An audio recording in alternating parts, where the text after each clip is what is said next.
Yon, ito na naman muling nagbabalik yung lingkod, Ron De News TV. Pero bago tayo magpatuloy sa ating pag-uusapan, babati muna ako ng magandang hapon sa ating mga subscribers dyan, sa ating mga viewers. Maraming salamat sa inyong suporta. Shoutout sa inyong lahat. Yun ang tuloy na tayo kagad sa ating pag-uusapan. Ito'y tungkol pa rin kay Epipanyo Labrador, ang vlogger na nagtapang-tapangan. Ngunit ang katotohanan ay supot naman, mga kababayan. Yun na nga, kahapon wala pala tayong upload dahil medyo busy tayo. Wala rin palang upload kahapon si Epipanyo Labrador, ang vlogger na nagtapang-tapangan ngunit supot naman. Yun na mga kababayan, may pakiusap lang sana ako, pakiusap sa mga kamag-anak ni Richard Palacio alias Epipanyo Labrador. Sana po pakiusapan ninyo itong inyong kamag-anak na si Richard Palacio. Sana po itigil niya na yung paggamit ng pinagbabawal na gamot dahil talagang hindi nyo na baka nako po kayo din kung hindi nyo papayuhan yan, talagang masyado ng lumala po yung kanyang tama sa kanyang pag-iisip. Bakit nasabi ko yan? Dahil nga sa kanyang mga sinasabi, sa kanyang mga guni-guni, mga paninira niya sa Iglesia ni Cristo. Binaliktad niya pa ngayon ang kwento, mga kababayan. Siya daw yung sinisiraan. Ano ba pakialam ng Iglesia ni Cristo sa'yo? Kilala ka ba? ikaw lang naman ang gumamit ng pangalang Iglesia ni Cristo. Kaya ka nga pinutakti ng mga galit sa'yo nating mga kababayan dahil nangingialam ka, hindi ka naman pinakikialaman ng Iglesia ni Cristo. Tapos ngayon, para mo pang ikaw pa yung biktima, ikaw pa yung inaapi, ikaw pa yung tinatakot, ikaw pa yung hinuhusgahan. Ay mga kababayan, nakikiusap ako, kung sino man yung kamag-anak nitong si Richard Palacio, sana lang payuhan nyo yung inyong kamag-anak na si Richard Palacio alias Epipanyo Labrador, dahil grabe na talaga yung kanyang tama sa kanyang pag-iisip dahil sa paggamit ng pinagbabawal na gamot. Sabi nga ni Pangulong Duterte nung kapanahonan ni Pangulong Duterte, huwag mong sirain ang bayan ko dahil pag sinira mo ang bayan ko, papatayin kita. Magpapasalamat ka Epipanyo dahil sa ngayon hindi na Pangulo dating Pangulong Duterte. Dahil kung nagkataon na siya ngayon yung nakaupong Pangulo, hindi katulad ng Pangulo natin ngayon, bangag din katulad mo, baka talagang matagal ka nang nakasabit yan na sa poste. Kaya sana maririnig ito ni Richard Palacio, ni Epipanyo Labrador. Itigil mo na yung paggamit ng pinagbabawal na gamot. Ito'y payong lang to payo dahil ikaw ay vlogger din, ako ay vlogger din. At sama naman siguro mga kababayan pag may mga kasamaan tayong mga vlogger na mga ganitong klase na bangag at yung ano-ano lang yung sinasabi. Siya pa yung kunwaring biktima ngayon. Siya pa yung kunwaring biktima, tinatakot daw siya. Sino ba nanakot? Sino ba yung nagsasabi lagi na nakapatay ka ng tao at yung ano-ano pa yung mga sinasabi mong paninira sa Iglesia ni Cristo, tapos sinasabi mo, sinisiraan ka dahil sinabi ng mga sumusuporta sa Iglesia ni Cristo na ikaw si Richard Palacio. Totoo naman talaga na ikaw si Richard Palacio. Ang yabang-yabang mo, wala kong upload kahapon kasi nga pumunta ako sa aking abogado ka bang nalalaman, nasa gubat ka nga nakatira saan ko kukuha ng abogado dyan? Ipakita mo muna yung lugar mo. Kakatawa talaga ito. Ang hirap talaga mga kababayan. Sa totoo lang talaga, mahirap talaga kung ang tao ay gumagamit ng pinagbabawal na gamot. Balang araw, mga ilang araw lang siguro, o baka ilang araw lang, makikita natin to si Epipanyo Labrador o sa totoong buhay Richard Palacio na manghuhuli na ito ng langaw. Ang huli nito ng langaw sa kalsada. Talagang pag tinitingnan mo, pag pinapakinggan mo yung kanya mga sinasabi mga kababayan, talagang grabe talaga yung tama na. Iwan ko, anong klaseng pinagbabawal na gamot ang ginagamit nito. Ang hirap nito mga kababayan, kung ang ginagamit nitong si Epipanyo Labrador ay yung utot ng demonyo. Pag yung utot ng demonyo ang ginamit itong si Epifanio Labrador, nako po, talagang malala na yan. Hindi na po talaga siguro kayang payuhan o patigilin sa kanyang ginagawa, mga kababayan, na pagsinghot ng utot ng demonyo. Kasi mahirap yon, kasi puro ang ano kasi niya, ang binibigkas niya, diablo, demonyo. Siguro, mga kababayan, yung utot ng diablo at demonyo, pinaghalo niya. Yun ang kanyang sinisinghot. Kaya sana sa mga kamag-anak, kung halimbawa hindi na talaga kayang ipahinto yung paggamit nitong si Epifanio Labrador, ang pinagbabawal na gamot, sana pakitali na lang po. Itali nyo po, kasi po baka makakagat, mapeperisyo pa kayo. Yun ang ano, mga kababayan, ito na. Huwag na natin itong patagalin. Sabay-sabay na natin itong panoorin. Dito natin malalaman na talagang malala na. Ito, tingnan nyo. Baka sabihin nyo namang nagsinungaling ako. Pakinggan nyo kasi, ano tawag nito, mga kababayan? Intindihin nyo kasi yung sinasabi nitong si Epifanio Labrador, kung maniniwala ba kayo na walang tama ito sa kanyang pag-iisip. Ito mga kababayan, para maniwala talaga kayo. Ito, pakinggan, panoorin natin ito. Okay, bagong lahat, sa mga nagtatanong po kung bakit hindi ako nakapag-vlog kahapon, mayroon lang po akong inasikaso, no?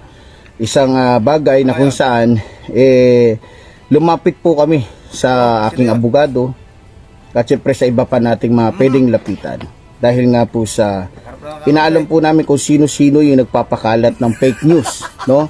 Kesyo patay na daw ako, tinadtad daw ako, kesyo ako daw si Richard Palacio, kesyo nang rape daw ako ng 15 years old, kesyo mayroon daw akong warrant at mayroon akong qualified tip na wala daw piyansa, kesyo basta marami pang iba. So alam niyo, mga minamahal ko mga kababayan, nakakatawa na dahil po sa kagustuhan ng iglesia ng diablo ni Manalo, no, na tayo ay patahimikin dahil natatakot nga sila, talagang takot na takot sila sa inyong lingkod, dahil alam ng iglesia ni Manalo na talagang mas matindi si Epifanio Labrador pag bumanat, pag bumanat. So kaya gumagawa sila ng paraan, lahat, pati mga may connection sa akin, gusto nilang guluhin, gusto nilang pinagbabantaan pa nila, mga kababayan, na pinagbabantaan nila yung may mga connection sa akin na kapag hindi daw nagsalita, hindi nagganon, alam nyo na, alam niyo naman yung grupo na to ay criminal ho talaga, itong iglesia ng diablo ni Manalo. 'Di ba? Dahil diablo nga ito, iglesia ng diablo, ayun. Wala silang wala silang katahimikan, talagang gusto nilang mangagat, gusto nilang pumatay, gusto nilang manakit, gusto nilang manggulo. So, alam niyo mga minamahal ko mga kababayan, sa totoo lang, hindi ko po talaga titigilan ito. Akala po kasi ng iglesia ni Manalo, kapag ginawa nila yun, matatakot nila tayo. Doon po sila nagkamali. Hindi po ako si Brother Eli Soriano para takutin ninyo, para pagbantaan ninyo. Isa lang masasabi ko, kung ano ang kaya nyong gawin, mas kaya kong gawin. Kung marunong kayong pumatay, mas lalo ako. Kung kaya ninyong manggulo, ewan ko lang. Wag na wag ninyo, ito lang sasabihin ko.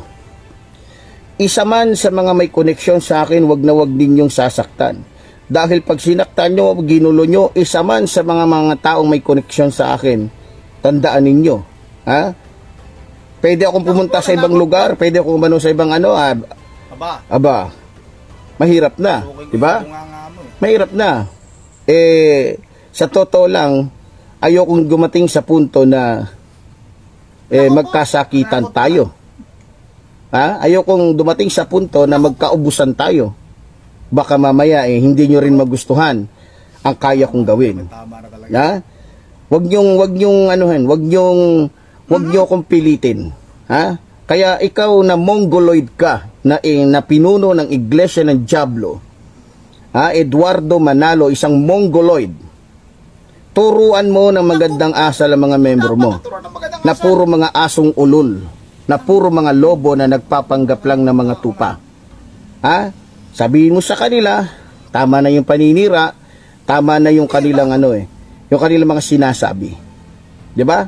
Na wala namang katotohanan. At tama na rin yung pagbabanta nila sa aking mga kaibigan, sa mga biro nyo, mga minamahal ko mga kababayan, ini-stock nila yung mga ano ko. Tapos tatanungin pagka alam nilang kaibigan ko, tatakutin nila, pagbabantaan nila. Talaga nga namang mga hayop at mga demonyo, mga siraulo, mga gago, mga diputa ang mga membro ng iglesia ng Diablo. Ha? Itong iglesia ni Manalo na puro mga Diablo ang utak. Maliban lang doon sa totoong iglesia ni Kristo, magandang umaga po, magandang hapon sa inyong lahat. Hindi po kasama doon. Di ba? Alam niyo mga minamahal ko mga kababayan, alam ko naggagawa at gagawa sila ng paraan para makuha tayo. Pero doon kayo nagkakamali. Lalong-lalo ka na, Eduardo Mongoloid. Isa kang Mongoloid, kang diputa ka. Huwag mo akong tatakutin. Mayaman ka, may impluwensya ka, may pera ka, may connection ka. Yes! Ako isang hamak lamang na pulubi. Isang hamak na walang kalaban-laban sa'yo pagdating sa impluwensya. Pero isa lang sasabihin ko sa'yo. Hindi ako ganun kadali. Para lamang ibigay ang sarili sa'yo, diputa ka. Alam ko, ang pwedeng mangyari saan kapag ka, diba? Kaya, sabi ko nga, mas mabuti pang mag-alay ng buhay para sa bayan. Kaya ialay ko ang buhay ko sa isang demonyo, sa isang gago, sa isang diputang leader ng isang reliyon, katulad ni Eduardo Manalo na isang Mongoloid. Di bali na. Alam niyo mga minamahal ko mga kababayan, alam ko marami sa mga kaibigan kong nag-aalala, pamilya ko nag-aalala, pero tatayuan ko to. No? Tatayuan ko to. Sa totoo lang, nakakatawa nga eh. Kung ano-ano na lang yung kanilang sinasabi. Kesyo, ako daw si Richard Macanas. Kesyo, ako daw si Jeffrey Macanas. Pero pag sinabi, ay, Christian Macanas pala. Ako daw si Richard Palacio. Putang inang yan. Kung ano-ano na lang pinapangalan nyo sa akin. Diba? Kung ano, ang gagaling ninyo. Akala ko ba magaling kayo manghula? Kung nahulaan nyo sana, kung nalaman nyo sana kung ako talaga, hindi sana tinanggal ko na yung face mask ko. Pero hindi. Biro nyo ba naman mga minamahal ko mga kababayan, yung pilat sa noo na, yun na daw, kung kani-kaninong pilat na lang nasa noo, putang ina, dami-daming may pilat sa noo. Yan ang mga kababayan, tika lang, tigilin mo natin daw. Yan ang mga kababayan, sinabi niya, siya daw ay isang hamak na pulubi. Samantala daw yung araw, nagyabang sa kanyang pera, napakarami daw niyang pera. Nagbilang pa siya sa harapan ng kamera. Marami na siyang pera, pero ngayon, siya na siyang hamak na pulubi. Grabe talaga, ang lala ng tama. Tapos ano pa may sinabi niya? Hindi daw talaga siya si Richard Palacio mga kababayan. Kung ibabase lang sa piklat ng kanyang noo, maraming may piklat. Kaya pala, nakasombrero ka na lagi. Nung nakarang araw, hindi ka na sombrero. Nakita yung piklat ng noo mo. Grabe ito mga kababayan. Sobra talagang nakakatawa. Siya dapat ang pagtatawanan natin. Dahil wala na siya po sa tamang pag-iisip. Paalala po ulit sa mga kamag-anak, sa mga kaibigan ni Richard Palacio. Sana po, payuhan nyo itong si Richard Palacio na itigil na po sana yung paggagamit ng pinagbabawal na gamot. Huwag siyang gumaya sa mga nasa administrasyon ngayon na bangag. Sana po itigil niya na dahil nga wala na pa siya sa tamang pag-iisip. Kung ano-ano na po yung kanya pinagsasabi, kunwari siya pa yung biktima sa ngayon. Sino bang nanggugulo? Sino bang nag-umpisa? Sino bang nagbanggit ng Iglesia ni Cristo? Di ba ikaw? Ang ginawa ng Iglesia ni Cristo, nagkaroon ng rally for peace, para sa kapayapaan ng ating bansa, para nga itigil na yung kaguluhan sa pagitan nila Vice President Sara Duterte at itong si President Bongbong Marcos. Dahil nga, sila naman dati ay magkaibigan, magkasama nga sila nung tumakbo. At isa ako sa mga kasakasama sa mga motorkid, kaya alam ko, ikaw wala kang alam, nasa bundok ka kasi nagtatago ka lagi, kasi wanted ka. O ito, sabihin ko sa'yo, sabihin mo, kakasuhan mo yung mga nagsasabi sa'yo ng gano'n, kasi kasuhan mo ako. Ay, yabang-yabang mo, hindi ka nga magpapakita ng mukha mo. Huwag mo nga kaming anuhin, huwag mo kaming igaya sa mga subscriber mo. Huwag mo kaming igaya sa mga nasa palibot mo na mauto, na nauuto, na natatakot, yung kunwari lang natatakot sa'yo. Huwag mong gayahin. Huwag mong iparehas lahat ng tao. Hindi lahat ng tao masisindak mo sa pananalita mo lang. Maninindak ka pa, hindi ka nga makapagtanggal ng pismas. Kung pagtanggal nga lang ng pismas, hindi mo makayanan. Pagpatuloy pa kaya. Kaya nga, ang tawag ko sa'yo, support ka eh. Huwag kang masyadong mayabang. Masyado kang mahangin. Yun ang mga kababayan, tanggalin ko yung ko para makita ni Atipan nyo yung mata natin. Baka sabihin naman niya, katulad kay Magulita.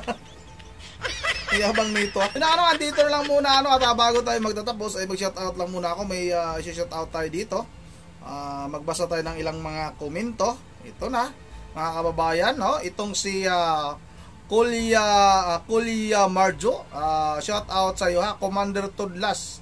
At sabi niya, laging nagpapalimos yan. Kaya pala sabi niya, isa siyang pahamak na pulubi. Kasi nga laging nagpapalimos. O shout out na rin kay Rodanti Mislan. Swerte mo pag nakulong ka. Tago lang boy, paliit na ng paliit ang mundo mo. Tama talaga. Shout out na rin kay Michael Bernal. May sayad pala yan. Hindi lang sayad talaga. Talagang may tama na talaga yung pag-iisip nito. Shout out na rin kay Analu as to visa. Pwede pala mag-vlog kahit nakakulong. Dati nakulong na daw siya. Iwan ko lang ay wala pa naman tayong prueba na nakulong talaga. Kasi nga, sabi niya nakapatay daw siya ng tao. Pero nga, ang hirap nga nito, magtanggal ka lang ng pismas, hindi nga niya kakayanin. Sobrang kaduwagan. Yung pumatay pa kayo ng tao at magpatuloy, hindi talaga niya magawa yan, mga kababayan. Shout out na rin kay Algia Dilaminti. Sarap dodoritin ng mata. Dodoritin. Shout out na rin kay Harlim Balingat. At hindi naman nakulong, panay nga ang tahol. Maraming komenti naman totoo. Shout out kay iwan ko lang, siya nagsabi na nakulong daw siya. Shout out kay Ninita Umalis. Puro kayo fake news. Ang content lang puro kayo paninira. Kayo ang mayabang. Nag-live pa ng kagabi, buhay na buhay. Buhay na buhay yan siya. Pakialam namin kung namatay o buhay yan. Basta tinutulig sa natin yan dahil nga sa kanyang kayabangan. Hindi naman, wala namang yan, kahit na mawala sa mundo yun, wala tayong pakialam. Lalong-lalo na si kay Eduardo Manalo. Ano bang pakialam ni kay Eduardo Manalo sa taong yan? Lagi niyang tinutulig sa, wala namang ginawa sa kanyang kasalanan, mga kababayan, di ba? Siya lang naman talaga ang nag-ingay. Siya lang yung nagpapapansin. Tapos ngayon, para pa siyang tuloy, siya yung biktima, siya yung ginagawa ng kwento, siya yung ipapatay, siya nga na dati ang nagbanta. Yun ang shoutout na rin kay Ma'am Joyce ng Japan, kay Ma'am Elisa Borby, kay Ma'am Bergio Verhedius ng Pulilan, Bulacan. At sa lahat-lahat kay Ma'am Susan Sibinisik, shoutout na rin sa inyo dyan. Yun ang andito lang muna. At once again, this is Ronde TV mo. Ingatin lahat. God bless bawat isa sa atin.